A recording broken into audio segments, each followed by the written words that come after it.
Dear my beloved audiences, today I want to tell you a story which is called Lumiere, the Dog Who Waited. In the small coastal town of Jacmel, Haiti, where the ocean sparkled like glass and the streets were painted with music and murals, there lived a dog named Lumiere.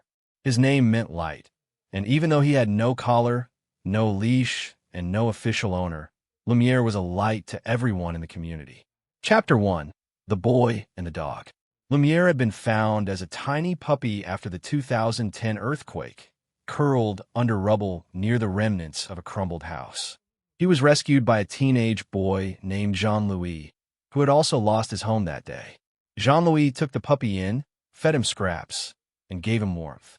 In return, Lumiere gave him companionship and the will to hope again. The two were inseparable.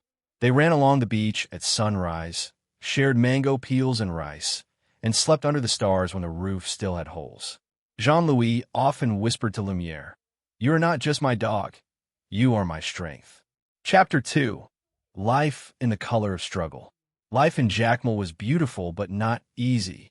Jean-Louis helped his mother sell handmade bracelets in the market. Lumiere would sit nearby, guarding the table from curious goats and cheeky chickens.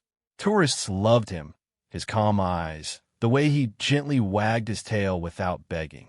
Children played with him, elders nodded at him, and street musicians swore he had better rhythm than most drummers. But storms came often, and poverty was heavy. One night, Jean-Louis looked down at Lumiere and said, "One day, I will go to Port-au-Prince. I'll work, save money, and come back with a house for us. One with a real roof." He scratched Lumiere behind the ears. "You'll wait for me, right?" Chapter 3. The Promise. A month later, Jean-Louis left for the capital. He gave Lumiere one last hug and asked his neighbor, old Madame Solange, to feed him while he was away.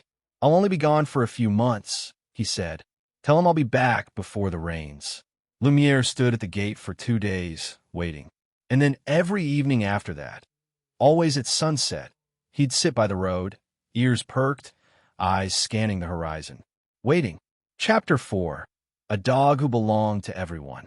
As weeks turned to months, Lumiere became a town legend.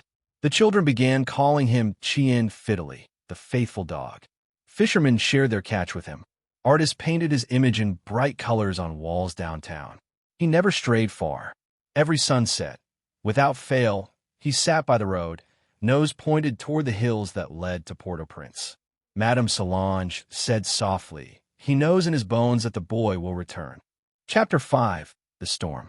One October night, a powerful hurricane hit the coast. The town braced, windows boarded, hearts praying. After the storm passed, people emerged to find debris scattered, boats overturned, roofs torn off.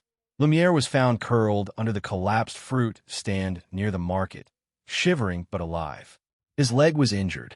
The town's only vet patched him up with whatever supplies she had. For the first time, he couldn't walk to the road. He howled, just once, then lay his head down quietly. Everyone feared he would give up, but 3 days later, he dragged himself, limping, slow, back to the road, waiting. Chapter 6. The Return. 2 years had passed. Some said Jean-Louis had forgotten. Others whispered he had perished in the city. Lumiere never stopped waiting. And then, on a golden morning when the sea was unusually calm, a skinny figure appeared on the road.